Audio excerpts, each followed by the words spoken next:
there, it's time for 2-3. We're going to learn today how to graph and write linear equations in slope-intercept form. So we're still talking about y equals mx plus b. Why don't you go ahead and above slope-intercept form, write that out so we remember that that's the form, because eventually you're going to get a few different forms. Okay, so we're going to start off with how do you graph an equation in slope-intercept form? It's not too bad, to be honest with you. First thing, you need to make sure the equation is in function form, that it's solved for y, so that we get that y equals mx plus b. And once it's in that form, we spent lesson 1 being able to identify the y-intercept and the slope. This is y. All you need to do next is place the y-intercept on the y-axis. That b tells you where the graph crosses the y-axis, right? So we know that's a point on the graph. Then step 3, we're going to put the slope there.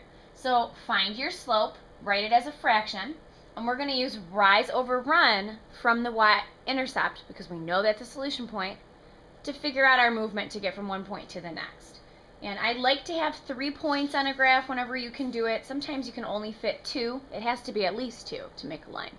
So let's have these steps make sense now. Okay, so the first equation I would like us to graph is y equals 4 minus 5x. Alright, so step 1, make sure it's solved for y. And yes, it is. We're good. Step 2, place the y-intercept on the y-axis. So in looking at this, I'm going to keep change here. The y-intercept here, the number by itself is 4, right? So I'm going to place my point at 0, 4. That's what the y-intercept is. It's an ordered pair, 0, 4. Now, step number 3, make sure your slope is in the form of a fraction. Well, my slope, from here, it's negative 5, right? If I wanted to make negative 5 in the form of a fraction, all I need to do is put a 1 under it.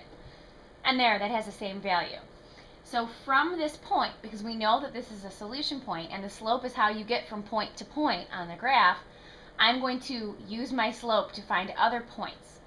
So from here, if the slope is negative 5 over 1, that negative 5 represents the rise. So negative 5 means down, 1, 2, 3, 4, 5. And a positive 1 means the run is 1 to the right. Now, I want one more point at least. So from this point, you can go down 5 again. 1, 2, 3, 4, 5, and write 1. If you didn't have enough room to go down on the graph, you could also do the opposite, and you could go up 5 and left 1 instead. Because remember, I think you talked about this last year quite a bit as well, that these two things mean the same exact thing. If you take negative 5 divided by a positive 1, it's negative 5. And if you take 5 divided by negative 1, it's negative 5. So it honestly doesn't matter which number you put the negative with, as long as you only put it with one of those numbers, you're still going to have a decreasing graph, which you should, because the slope is negative. And of course, you're going to connect these with a ruler. So if you don't have a ruler, hit pause, go grab one. I'm going to draw a nice line all the way through the graph. Don't just connect this tiny little thing. I want it all the way through with some arrows to show me you understand it's going to keep going on and on forever and ever. Alright, look at letter B. Negative 1 minus 2/3 x equals y. Step 1, make sure it's solved for y. It is. Y is by itself. I'm going to keep change here. I usually put the negative with the numerator, but it doesn't end up mattering. Step 2, identify your y-intercept and place it on the graph. Our b is negative 1. So I'm going to place a point at 0, negative 1. Alright, my slope is negative 2/3, or you could look at this as 2 over negative 3. Either one of those will get us from point to point accurately. So let's do negative 2 over 3. So rise of negative 2 would mean from our y-intercept we go down 2, right 3, down 2, right 3. If you wanted, you could go up 2, left 3, and you see you'd still be point on that line. That's why we extend it, to show all the different points there can be. So draw your line, put on your little arrows, and let's keep going. Alright, of course I had to give you an example that wasn't solved for y, so you know what to do. Y is not by itself. Right now there's a 2 here with it, and it's actually a negative 2 that's with it because it's being subtracted. So that negative 2 needs to go away. We're going to add a 2 to make it go away. So y equals x over 4 plus 2. Now remember when we were identifying the slope and y-intercept from an equation, we had some like this.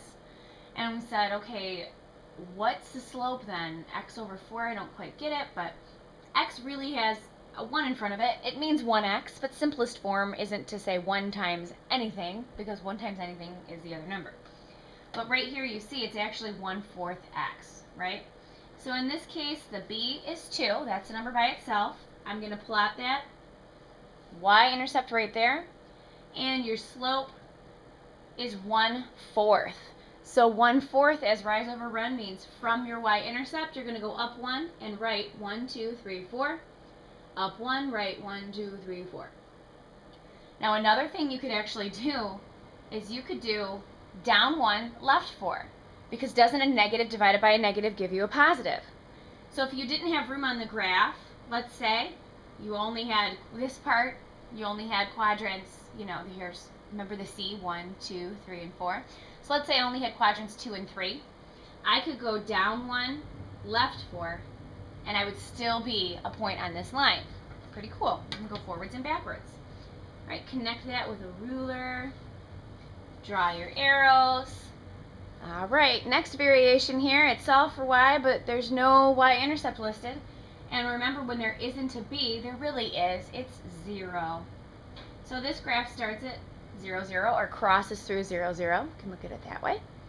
And the slope here, yes, your m is 3, but as a fraction, because we need rise and run to do our slope, we need to put a 1 under it. So from our y-intercept, you can go up 3, right 1. Up 3, right 1. You could also make them both negative and go down 3, left 1, down 3, left 1. I just want a minimum of 3 points on there. I'm all about the 3-pointers. Not really. I was a bench warmer freshman year basketball. It was fun watching everyone else play. Alright, negative 3x equals y plus 8. Here's another one where it's not solved for y yet. We need to make it so that y is by itself, because that y gets crabby and it wants to be alone. So to get rid of this 8 that's being added, we need to add a negative 8, or subtract 8, whatever floats your boat. And y equals, you don't just add those. We can't. They're not like terms. So we're going to rewrite it. Negative 3x plus negative 8. Alright, in this one, start off by plotting your b. The b is negative 8. That means 0, negative 8 is our y-intercept. And my slope, the slope is negative 3. I'm going to put a 1 under it. Now, this is what I'm talking about when I say sometimes you won't have enough room. If I'm supposed to go down 3, right 1, I don't have enough space, and I don't want you to add on to the coordinate plane. Use what's given to you.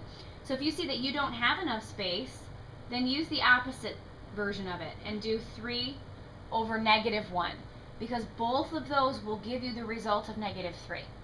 So we can go up 3, left 1, up 3, left 1. And we're still getting that negative 3 slope. If it's a negative slope, the graph should be going down. If you look at all your graphs, the positive slopes go up, the negative slopes go down. That's one way to check to make sure you've done it correctly.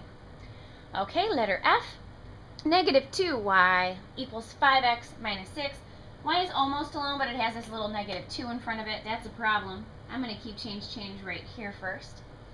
We need to divide by that negative 2, and we need to divide every term by negative 2. So y equals, it would be negative 5/2 x plus, and negative 6 divided by negative 2 is a positive 3. So in this one, your b, the number by itself, once it's solved for y, is 3. So put that on there. And for your slope, we could say negative 5 over 2, or we could say 5 over negative 2. Both of those would give you negative 5/2. One of each gives you a negative. So you can either go down 5 from here, 1, 2, 3, 4, 5, and right 2. Or if you wanted to, you could have gone up 5, 1, 2, 3, 4, 5, and left 2. Either way, you're going to be a solution point on that line. Draw your line. Alright, turn your page. Now we've got a couple of kind of stranger ones here. Usually G and H, these are the ones I see the most errors on, and I don't want you to make those common errors. So check it out, just y equals x. So whatever y is, x is the same exact thing. So what's our b? Well, there's nothing being added to the x, and the number that represents nothing is 0. So put her there. When x doesn't have a coefficient, it's a 1, and the slope is the coefficient of x, so that means your slope is 1.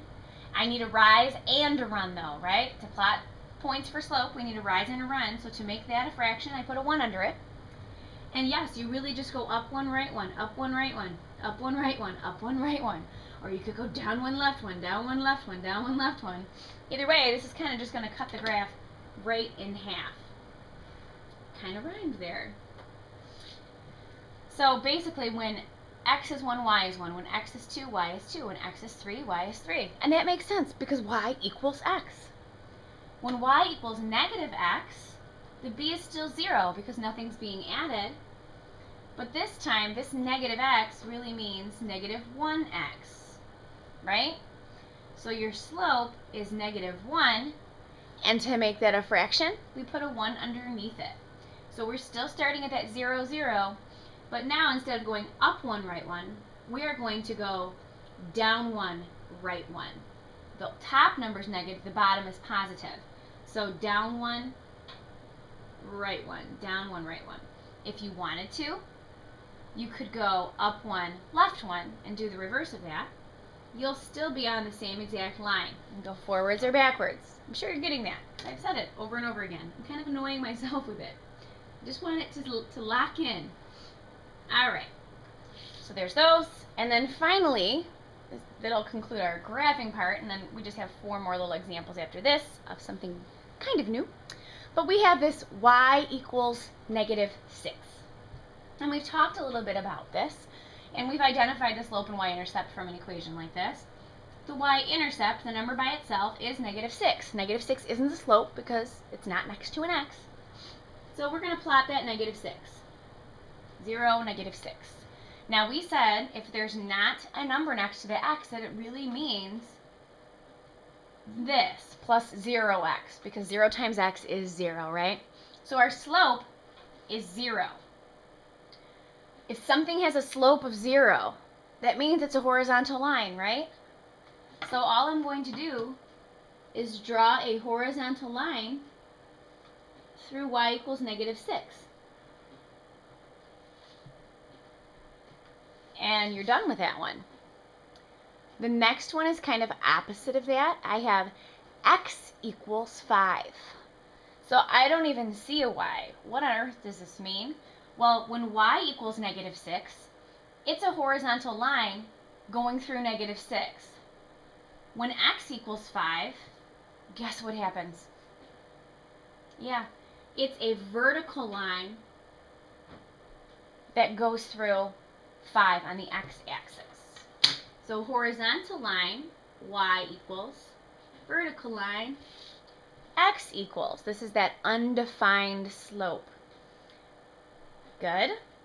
We can talk more about it in class. It's kind of tricky, but they're opposite equations. It would make sense that their graphs would look like opposites as well. So this is a 0 slope. This is an undefined slope. Go ahead and write that down. Undefined slope. It feels like it's something important. Okay, last little part. I want you to be able to kind of do the opposite of this now, which shouldn't be too bad because we're probably masters at the rest of it, right? I want you to be able to write equations from a graph now in slope-intercept form. So all you're going to do here is find the slope by using rise over run. Count up and over from point to point, or down and over, whichever way the graph happens. And then simplify as necessary. That's your slope. And look for the y-intercept. That's your b. So let's try it. Okay, here's our first little graph. Let's see if I can zoom in a little bit on this. All right. So from point to point on this, I want to find our m. Choose any points. It doesn't matter. I'll choose this one and this one. To get from here to here, we would go down 1, 2, 3. That makes it negative 3. And we go right 2. You could also have gone up 3, left 2. which would give you a 3 over a negative 2. It doesn't matter.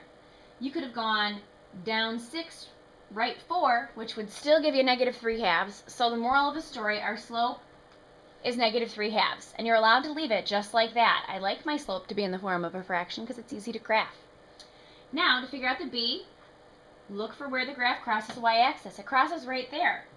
B equals, and if you can hopefully see in your paper, b equals 5. So now you have your m, you have your b. Your equation is y equals negative 3 halves x plus 5. It's that easy. All right, let's do the next one. Zoom out just a little bit. It's kind of crowded. I'm a little claustrophobic. Okay, so here to find the slope, I'm going to pick any 2 points and count the rise over run to get from one to the next. So here we'd have to go up 1, 2, 3, 4, 5, and right 1, 2, 3.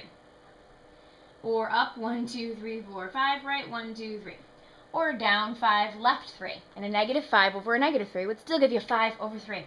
So no matter which way you look at it, the slope is 5 over 3. This graph crosses the y-axis right here at 1, 2, 3 down, which is negative 3. So to write our equation, y equals the slope times x plus negative 3. If you want to write minus 3, lovely, that's even better. We'll get there. Okay, letter C, we're almost there. So exciting. Okay, the slope, to get from one point to the next, I'll just go from here to here.